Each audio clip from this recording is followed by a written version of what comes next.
guys. Okay, this is another video under the Give a Scrap Hop, hashtag Give a Scrap, that's been hosted by Angela over at the Travelling Crafter. And what it is, each day a different creator will make or show something they've already made that's made from scraps or recycled elements. Now, once they've done their video, they then tag another creator to do a video with scraps and recycled elements as well. And so it goes on through the month of April. Now, I'll put the link to everyone in the hop in the comments box below. Pop over and check out their channels. Lots of recycle projects going on. I've already done my hop video. I was on the 2nd of April. But I thought I'd do another one, and a quick one, and tag Krista from Second Chance Creations.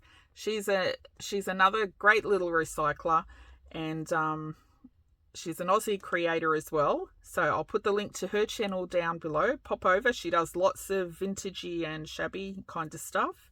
So I'm sure you'll find lots of projects on her channel that you'll love, not just her Give a Scrap challenge.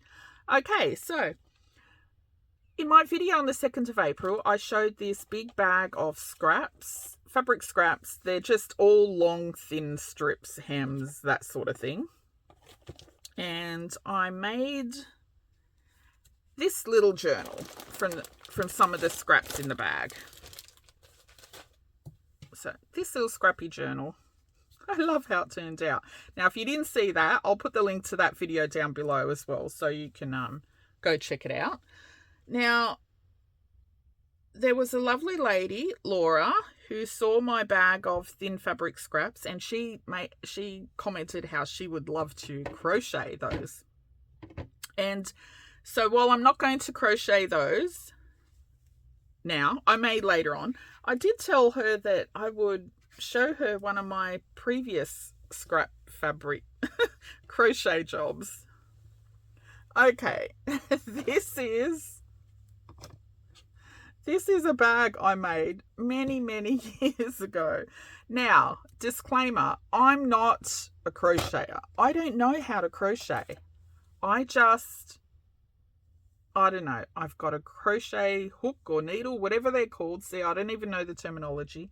And I just make up my own thing. So you'll see sometimes there's no consistency because I've forgotten what I've done. But it works. Somehow I managed to create a flat sheet of something. Anyway, Laura, I know you're probably cringing at my crochet skills, but yeah, maybe one day I'll learn. So what this was, sorry, it's really discolored and you'll see some staining. It's a bit grotty because it's so old. I made this bag many years ago out of my daughter's doona cover. That may be an Aussie word. Doona, a doona is like a comforter for your bed. And, you know, you've got a cover that you can pull the comforter in and out of. Anyway, this was my daughter's. She had it on her bed many years, and it had pink sheets that went with it, which I also used to make the handles. It was old, it was very thin and faded, and when she moved out of home, it was still sitting in the back of the linen cupboard. I couldn't throw it out, of course, so I ripped it up into strips and decided that I was going to learn how to crochet, but I would never just sit down and learn how to crochet. I just made up my own thing. Anyway, somehow it kind of works. So I don't think I did it around and around like a circle because I didn't know how at the time. I think I just crocheted a big long strip and then folded it over and then kind of crocheted the sides together or something like that. Actually, inside, I think you'll see it. But anyway, this went to my sister's house because she wanted a bag just to put on the back of her bedroom door to put scarves in and little odd pods like that. So for many years, this hung on the back of her door with scarves or something in it. And she passed away a few years ago. And when I cleaned out her house, I found she still had it. I was really surprised because, yeah, I didn't think she still had it. So it's made its way back to me. There was also a bag she had that I had made around the same time from plastic bags, Coles Woolies supermarket grey plastic bags, and also bread bags.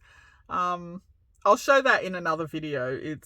I don't know where it is. It's lost somewhere in my room at the moment, but maybe another video I'll show you. But anyway, that's my scrap fabric or old doona cover and bedsheet bag. Now, the handles, okay, this was my attempt at crocheting. The handles, I didn't know how to do the handles at the time because I thought if I crocheted a handle, it would be so thin, and this bag is so thick and heavy. In fact, this would make, I think if I crochet this, it would make an awesome bedspread. It's really heavy. But what I decided to do for the handles was to French knit them. So I don't know if you can see that. Now, I did know how to actually French knit because we used to do it when we were kids, and we'd make little mats and stuff out of them, rugs.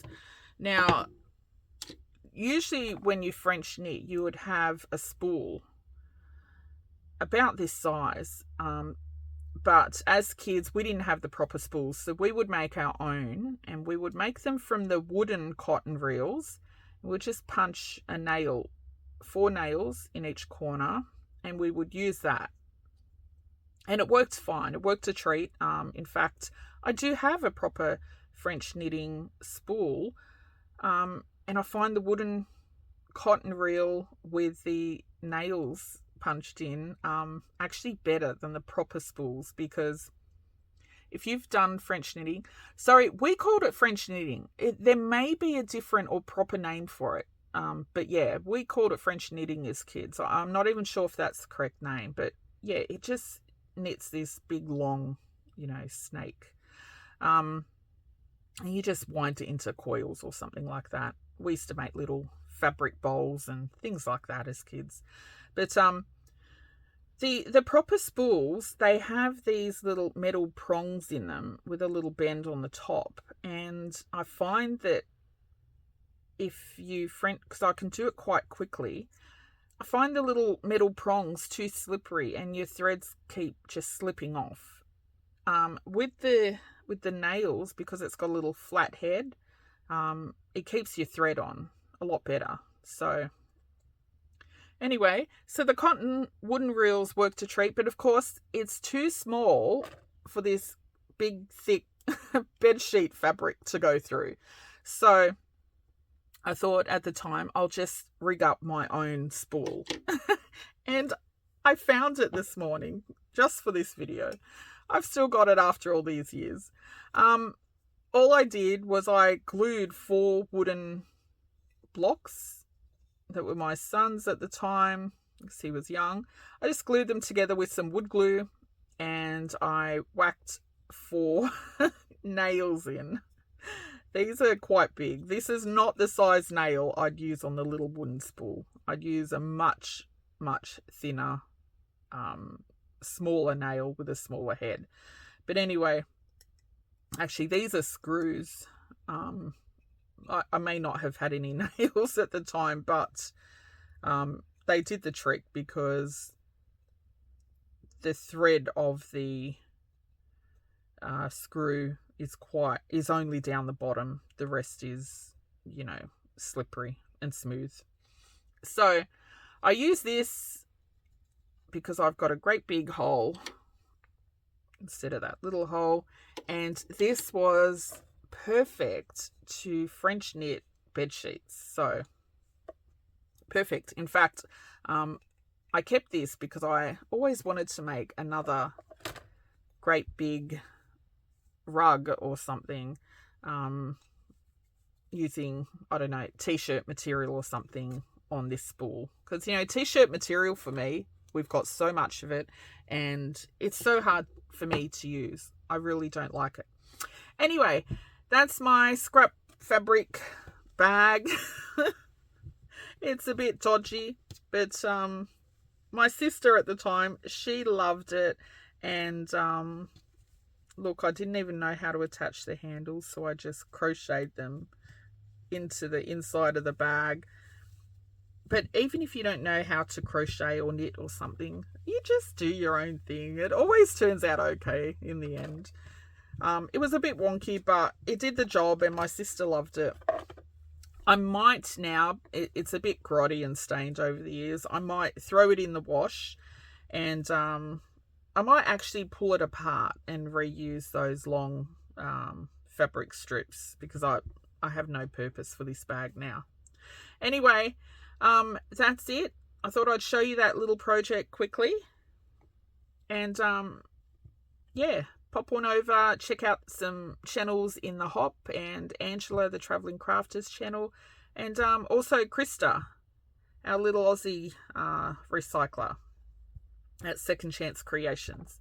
Anyway, that's it. Thanks for watching.